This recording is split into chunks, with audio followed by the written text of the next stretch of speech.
Hey, BassGeek here, and you geeks know I love to fish a swim bait. Well, I'm going to show you a little something different today, and it's one of my favorite things to do when it comes to March and early spring fishing for big bites. Let me show you what I'm talking about. All right, geeks, that's right. I love to do this time of year. It is great. And what a lot of people don't think about is to do it in open water. I'll explain that a little bit later. But look at this. You see that right there? You see all that stuff right there? Let me tell you, this is great. This is a great time of year to use this particular bait. What bait is it? It is a glide bait around that kind of stuff. That kind of stuff, you're going to get huge bites throwing a glide bait. Now you can throw it around docks, and you can throw it around marinas, and you can throw it around a lot of different stuff. You can throw it around flats. You can throw it when they're out here feeding on shad in the middle of the lake. Yeah, we are talking about live scoping. Don't hate. I'm telling everybody how they can fish it. From the bank, from the shore, from a boat, from a kayak. We talking about it all. That's what we do. Okay, but this always makes me excited. Now, let me show you what I'm talking about. Oh, and I've got something for you. Let's talk about that first. All right, geeks, we're talking about the BassGeek BaitWrx box. Here's what comes in it. So what I wanted to do, because I love to throw hard baits in March. From March to early April, I love to throw hard baits. It's one of my favorite time of year to do it. And one of the things, especially for you geeks out there that maybe aren't into the whole glide bait thing yet, this is a great place to start. We're going to talk about the river to sea glide bait. It is the S-Waver. This is the 168. It's the perfect size to start with. You don't need really any special equipment to start throwing this bait. But next, what we've got up, and I just threw in all kinds of hard baits. Next up, we've got a red eye shad, right? In a great color right there. That's the Delta Red. That is great this time of year. And then this watercolor. Next up, we've got a Bill Lewis. This is an ATV 2.5 square bill. Man, this thing has got some girth to it. It is crazy how wide this is. But a square bill is a great thing to throw this time of year. This is in a bluegill color. Another one of my favorites. This is kind of a square bill. It's really got a rounded bill to it. Now, it will come over cover, brush, and that sort of thing pretty well. Rock, great.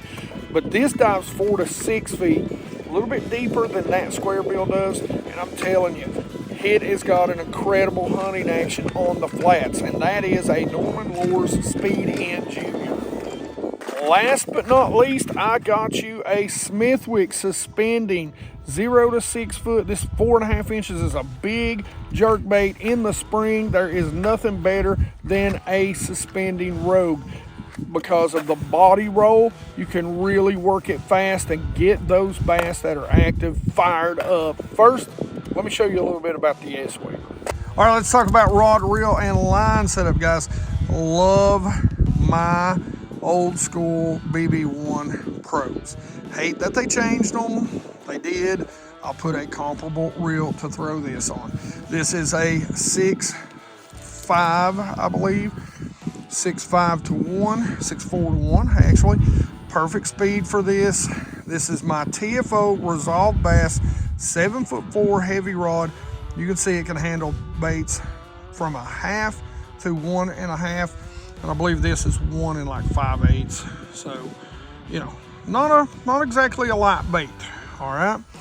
So I'm throwing this on K9 Pro 100.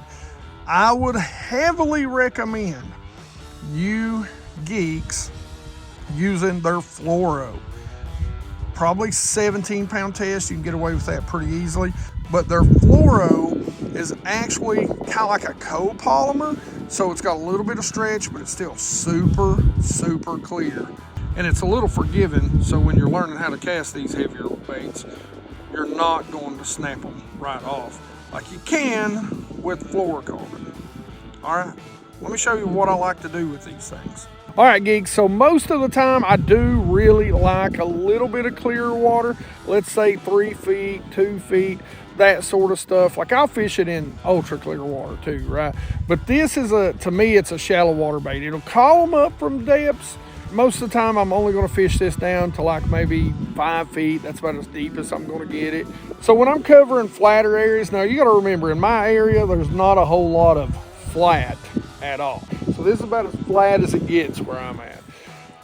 When I'm doing this, what I like to do is make a long cast, maybe parallel the shoreline, maybe parallel, you know, come right over top of the gut itself. Like when I talk about guts, you can see those drains right there.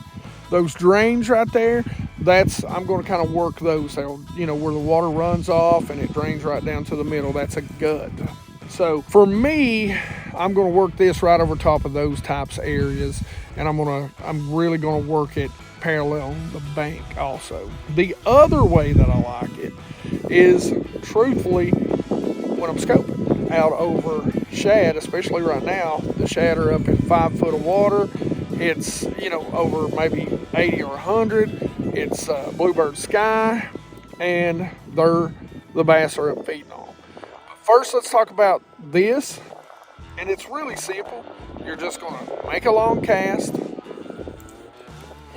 You're gonna reel up your slack, and you're just gonna slowly wind it back to you. That's it.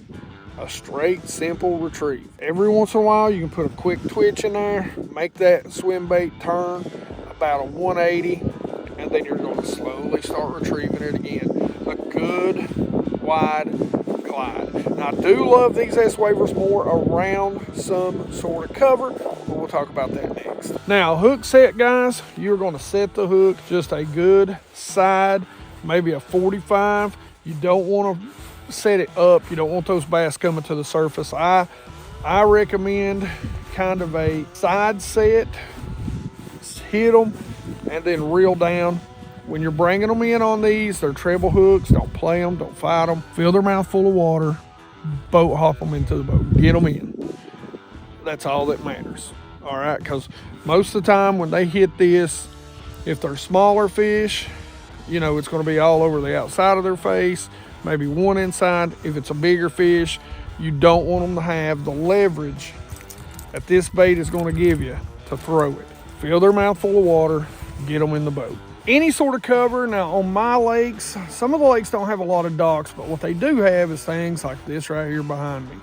Stick ups, they've got things like that over there, blow downs, lay downs, and a lot of times during the spring, those places will hold your bigger bass. That's what I look at this bait as. What I've kind of learned, it seems like in most of my lakes, other than smallmouth, but when it comes to largemouth, if you really want to catch the big fish, truly big, the giants are generally around something they can feel safe or they can hide in. You'll catch a lot of your 2s to 3s out in open water, but your true giants, we're talking about where I live, a lot of times 6+ pounders, right? Now we know those aren't true giants, but 6+ pounders, they're gonna be in cover. And that's where this thing comes in. You're gonna work it over, you're gonna call them up out of it. And it's just as simple as this. You're gonna make the cast, just past it, you're gonna work it to it. Sometimes you're gonna let it sink just a little bit before it gets to them, get down there a little bit deeper. You're gonna work it with just a little cadence of quick snap turns, which is gonna get that truly wide wobble and keep it in place just a little bit longer. That's gonna really get those bass to come up out of there. Sometimes you even have to pause it.